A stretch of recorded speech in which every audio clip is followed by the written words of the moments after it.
Welcome to care for studies. तो अब हम स्टार्ट करते हैं chapter number 9, living organisms and their surroundings.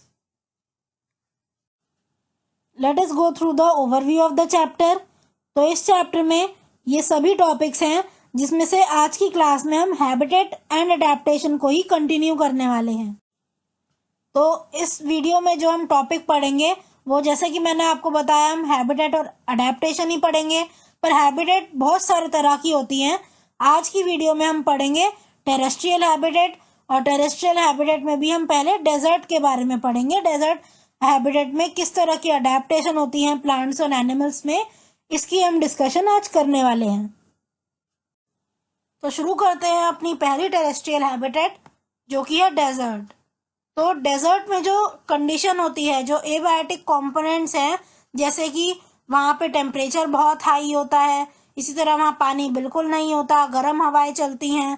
तो ये जो एबायोटिक कंपोनेंट है, ये वहाँ पे जो कंडीशन है उसको बहुत मुश्किल बना देते हैं, और उस वजह से कोई भी लिविंग ऑर्गेनिज्म वहाँ बहुत मुश्किल से सर्वाइव कर पाता है। इसलिए यहाँ लिखा है the abiotic components of a desert make living conditions harsh. तो लिविंग कंडीशन को बहुत ज़्यादा हार्श, बहुत ज़्यादा मुश्किल बना देता है क्या, वहाँ के जो एबायोटिक कंपोनेंट्स हैं वो। There is extreme water scarcity, तो वहाँ पे पानी की बहुत स्कैरसिटी होती है। स्कैरसिटी मतलब कमी, है ना, बहुत ज़्यादा वहाँ पे कमी होती है पानी की। इसी तरह से it is very hot during the day time and very cold during the night. तो हम सबको पता है दिन में क्या होता है, वहाँ टेम्परेचर बहुत ज़्यादा होता है, जिसकी वजह से जो सैंड है वो भी गर्म हो जाता है, इसलिए दिन में वहाँ बहुत ज़्यादा गर्मी होती है। और जब रात होती है तो सैंड बहुत जल्दी ठंडा होता है, मिट्टी बहुत जल्दी ठंडी होती है। तो क्या होगा, उससे रातें कैसी हो जाती है, वहाँ पे बहुत ज़्यादा कोल्ड हो जाता है, बहुत ज़्यादा कूल हो जाती है रातें। Such extreme conditions bring special adaptations in desert animals and plants. तो ये जो एक्सट्रीम कंडीशन है, एक्सट्रीम कंडीशन मतलब बिल्कुल पानी का ना होना, और या तो बहुत ज़्यादा गर्मी या तो बहुत ज़्यादा ठंड होना। तो क्या है ये एक्सट्रीम कंडीशंस हैं, मतलब बिल्कुल या तो बहुत गर्मी होगी या बहुत ठंड होगी, कोई बीच का कोई मिडिल टेम्परेचर नहीं है, मॉडरेट टेम्परेचर नहीं होता वहाँ। तो इस वजह से वहाँ पे जो भी एनिमल या प्लांट रहते हैं उनमें स्पेशल टाइप के अडेप्टेशन, स्पेशल फीचर्स डेवलप हो जाते हैं। वही अब देखेंगे क्या क्या फीचर्स डेवलप होते हैं डेजर्ट एनिमल और प्लांट में। अब एग्जाम्पल के तौर पे दिया हुआ है कि रैट्स और स्नेक।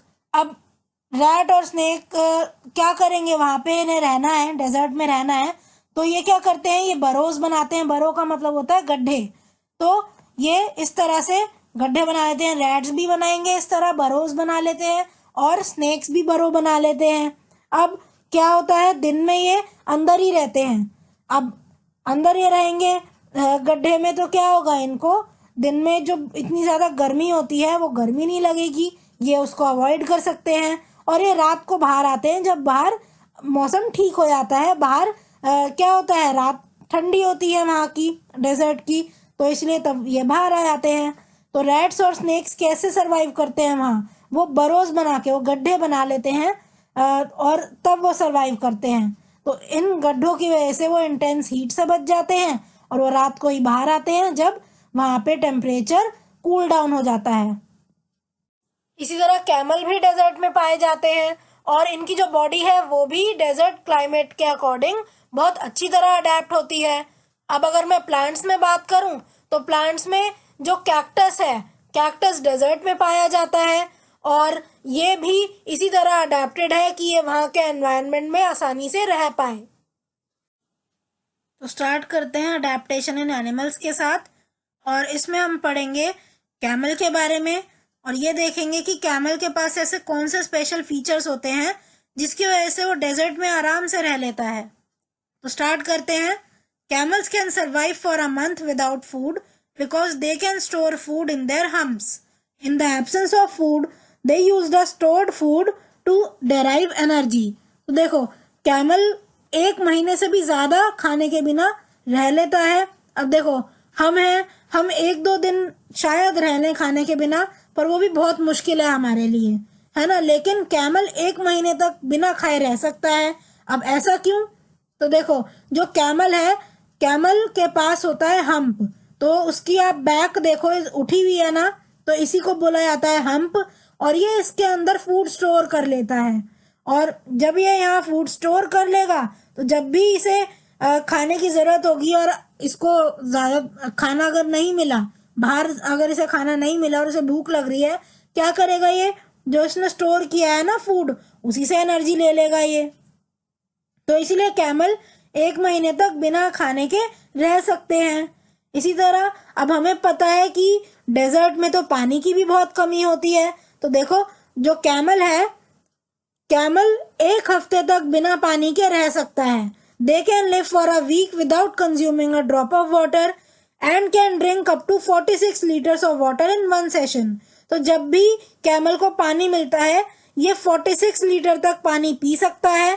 और क्या होगा, ये 46 लीटर पानी पी लेगा, इतना सारा पानी ये एक बार में ही पी लेगा। तो अब ये हफ्ते तक ज़रूरी नहीं है, इसे अगर पानी मिलता है तो पी लेता है, नहीं मिले तो ये 1 हफ्ते तक भी बिना पानी के रह सकता है। They excrete small amounts of urine, dry dung and do not sweat. This helps them to conserve water inside the body. तो देखो, जो कैमल है ये यूरिन पास बहुत कम करते हैं। अब जब पानी इनको नहीं मिलेगा, है ना, बाहर डेजर्ट में पानी की बहुत कमी होती है, तो इसलिए बहुत ज़रूरी है कि ये जितना पानी इन्होंने पिया है वो कंजर्व करके रखें, अपनी बॉडी के अंदर वो स्टोर करके रखें। तो अगर ये बार बार यूरिन पास करेंगे तो पानी तो निकल जाएगा इनकी बॉडी से, तो इसीलिए ये बहुत कम यूरिन पास करते हैं। और इनके जो डंग हैं वो भी ड्राई होते हैं, डंग का मतलब है गोबर, तो ये सूखे हुए होते हैं, बिल्कुल पानी नहीं होता। And do not sweat. अब जैसे हमें तो गर्मियों में पसीना आता है, लेकिन कैमल को बिल्कुल भी पसीना नहीं आता। तो ये सब क्यों होता है कैमल की बॉडी में? ये इसलिए होता है जिससे जो वाटर है ये इनकी बॉडी लूज ना करे और इनके अंदर जो बॉडी के अंदर पानी है वो कंजर्व रहे, स्टोर रहे। इन desserts strong winds blow the sand around. Camels have long eyelashes and thick eyebrows to protect their eyes from sand. तो डेजर्ट में बहुत तेज हवा चलती है, और हमें पता है डेजर्ट में क्या होता है, डेजर्ट में बहुत ज़्यादा रेत होता है ना, वहाँ पे बहुत ज़्यादा सैंड होता है। तो हवा के साथ ये जाहिर सी बात है कि मिट्टी भी उड़ के आएगी। अब कैमल क्योंकि डेजर्ट में ही रहता है, तो बहुत ज़रूरी है कि इसके पास ऐसे फीचर्स हों जिससे ये बच पाए सैंड से, और सैंड इसकी आँख, नाक या फिर कान में ना जाए। तो अपनी आँखों को प्रोटेक्ट करने के लिए कैमल की जो आँखें हैं उसमें जो आई लैशेज हैं वो बहुत ज़्यादा लंबी होती हैं। इसी तरह जो आई ब्रोज हैं वो भी बहुत मोटी, बहुत थिक होती हैं। इस वजह से सैंड इनकी आँखों में नहीं जा पाता। अगर मैं नोज़ की बात करूं तो नाक में भी तो सैंड जा सकता है, तो जिससे इनकी नाक में सैंड ना जाए इसीलिए जो इनकी नॉस्ट्रिल है ये ओपन या क्लोज हो सकती हैं। तो they also have nostrils which can open and close to prevent sand from going inside the nose. अब कानों के अंदर सैंड ना जाए इसीलिए इनके जो कान है उसके बाहर बहुत सारे हेयर्स होते हैं। So they have hair that cover their ears from both inside and outside. तो आउटसाइड और इनसाइड दोनों तरफ से ही जो हेयर है वो इनके कानों को कवर कर लेते हैं, और इसीलिए जो रेत है वो इनके कानों के अंदर भी नहीं घुस पाती। They have thick lips and tongue so they can eat prickly plants available in deserts without pain. तो इनके जो लिप्स है और जो टंग होती है वो बहुत थिक होती है, बहुत मोटी होती है। अब इसका फ़ायदा क्या है? देखो, डेजर्ट में कैक्टस मिलता है ना, और ऐसे प्लांट्स होते हैं जिसमें कांटे होते हैं। तो जब ये उन प्लांट्स को खाएंगे तो इनको दर्द होगा। अगर इनकी जो लिप्स हैं या इनकी जो टंग है अगर वो पतली होगी तो क्या होगा, इनके बहुत ज़्यादा वो कांटे चुभेंगे और दर्द भी बहुत होगा। तो जिससे इन्हें दर्द ना हो इसलिए जो इनके लिप्स हैं वो थिक होते हैं और जो टंग है वो भी मोटी होती है। Camels have long legs to keep their body away from the heat of the sand. अब अगर हम बात करें, ये पॉइंट हम पहले भी पढ़ चुके हैं, कैमल के जो पैर हैं वो बहुत ज़्यादा लंबे होते हैं। तो इसका फ़ायदा क्या है? इसका ये फ़ायदा है कि लंबे पैर होने से जो बॉडी है कैमल की वो सैंड से बहुत ज़्यादा दूर होती है। तो इस दूरी का फ़ायदा क्या है? हमें पता है कि डेजर्ट में दिन के टाइम पे बहुत ज़्यादा गर्मी होती है, और जो मिट्टी है, जो सैंड है, वो एकदम से ही गर्म हो जाती है और बहुत ज़्यादा गर्म हो जाती है। अगर इनके जो पैर हैं वो छोटे होंगे, अगर वो लंबे नहीं होंगे, तो जो सैंड की हीट है, जो सैंड में से हीट निकल रही है, वो सीधा इनकी बॉडी में पहुंचेगी। लेकिन क्योंकि इनके पैर लंबे हैं, इसीलिए ये जो हीट है ये इनके जो बॉडी है वहां तक नहीं पहुंच पाती, बहुत कम हीट पहुंचती है, और इसीलिए इनकी जो बॉडी है ये कूल रहती है। तो अभी हमने अडेप्टेशन पढ़ी कैमल की, इसी तरह अब हम पढ़ लेते हैं अडेप्टेशन इन प्लांट्स। तो जो डेजर्ट में प्लांट्स हैं उनकी जो लीव्स हैं वो या तो होती ही नहीं है, होती हैं तो बहुत स्मॉल होती हैं, या फिर स्पाइन की फॉर्म में होती हैं। तो स्पाइन का मतलब क्या होता है? स्पाइन का मतलब होता है कांटे। तो देखो यहाँ एक कैक्टस की पिक्चर मैंने लगाई है, तो लीव्स या तो होगी ही नहीं प्लांट में, होगी तो बहुत छोटी होगी या कांटों की फॉर्म में होगी। तो यहाँ कैक्टस में भी क्या होता है, जो लीव्स हैं वो कांटों की फॉर्म में होती हैं। This is to reduce the loss of water from the surface of leaves. तो देखो हमें पता है कि लीफ जितनी बड़ी होगी उतना ही उसके अंदर से, उसके सरफेस से पानी बाहर जाएगा, है ना। ट्रांसपिरेशन के बारे में हमने 7th चैप्टर में पढ़ा था। ट्रांसपिरेशन क्या होता है? ट्रांसपिरेशन होता है water loss from the surface of leaf, है ना। स्टोमेटा में से क्या होता है, जो लीफ के अंदर जो स्टोमेटा है, जो सरफेस पे स्टोमेटा होता है, उससे पानी बाहर आ जाता है ना, ट्रांसपिरेशन में। तो ट्रांसपिरेशन अगर होगा ज़्यादा तो क्या होगा, जो डेजर्ट प्लांट है उनके बॉडी के अंदर से जो पानी है वो बाहर जाएगा, और वैसे ही पानी की बहुत कमी होती है डेजर्ट में। तो इसीलिए प्लांट्स बिल्कुल नहीं चाहते कि इनकी बॉडी में से वाटर बाहर जाए। तो इसीलिए जो लीफ है वो बहुत या तो होती ही नहीं, या तो बहुत छोटी होती है, या तो कांटे की शेप में होती है। तो कांटों की शेप में अगर होगी तो क्या होगा, यहाँ पे ट्रांसपिरेशन बहुत ज्यादा रिड्यूस हो जाता है इस वजह से।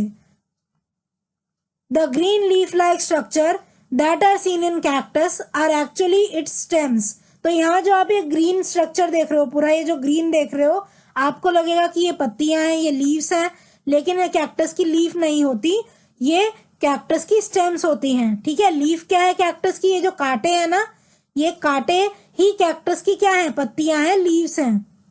The stem performs photosynthesis in place of leaves. तो ये बहुत इंपॉर्टेंट पॉइंट है। अब कैक्टस में या डेजर्ट प्लांट में फोटोसिंथेसिस कौन करता है? तो फोटोसिंथेसिस इनमें स्टेम करती है। जनरली जो नॉर्मल प्लांट्स होते हैं उसमें लीफ करती है फोटोसिंथेसिस, लीफ खाना बनाती है, लेकिन जो डेजर्ट प्लांट होते हैं उसमें जो स्टेम है वो फोटोसिंथेसिस करती है, वो खाना बनाती है। It is also covered with a thick waxy layer which prevents water loss. तो ये जो स्टेम है उसके बाहर ना एक वैक्स की लेयर चढ़ी हुई होती है, जिससे पानी बाहर नहीं आ पाता और अंदर ही स्टोर रहता है। ठीक है, तो इससे भी क्या हुआ, वाटर लॉस बहुत कम होगा। Most desert plants have roots which penetrate deep into the ground for absorbing water. अब हमें पता है रेगिस्तान में पानी तो बहुत ज्यादा कम होता है ना, और होगा भी तो ग्राउंड में बहुत नीचे जाके होगा। तो इसीलिए डेजर्ट में जो प्लांट हैं उनकी जो रूट्स हैं वो बहुत लंबी होती हैं, वो सॉइल में या ग्राउंड में बहुत नीचे तक जाती हैं। पेनिट्रेट का मतलब जाना, घुसना। ठीक है, तो बहुत नीचे तक घुसी हुई होती हैं। और ये क्यों होता है? जिससे नीचे नीचे भी जो पानी है वो भी जो रूट्स हैं वो एब्जॉर्ब कर लें, और मैक्सिमम जो पानी है वो प्लांट तक पहुंचा पाए। इसीलिए रूट्स जो है बहुत लंबी होती हैं और बहुत डीपली रूटेड होती हैं, बहुत डेप्थ में होती हैं। All desert plants are succulent and have swollen fleshy leaves, stems and roots to store water. तो जो डेजर्ट प्लांट है वो सक्यूलेंट होते हैं, मतलब ये स्वोलन होते हैं। ठीक है, और इनके अंदर पानी भरा होता है। इनकी जो लीफ है, स्टेम है, रूट है, सभी पानी स्टोर करते हैं, जिससे पानी की बिल्कुल भी कमी ना हो। So thank you for watching. आज की क्लास के लिए बस इतना ही। अगर आपको ये वीडियो पसंद आई हो तो इसे लाइक करें, इसे शेयर करें, और हमारे चैनल को सब्सक्राइब करें and hit the bell icon, जिससे हम जब भी एक नई वीडियो डालें तो उसका नोटिफिकेशन आप तक सबसे पहले पहुंचे। Thank you. आप अपने डाउट्स, सजेशंस और आपको जिस भी टॉपिक पर वीडियो चाहिए हमें कमेंट करके बताएं।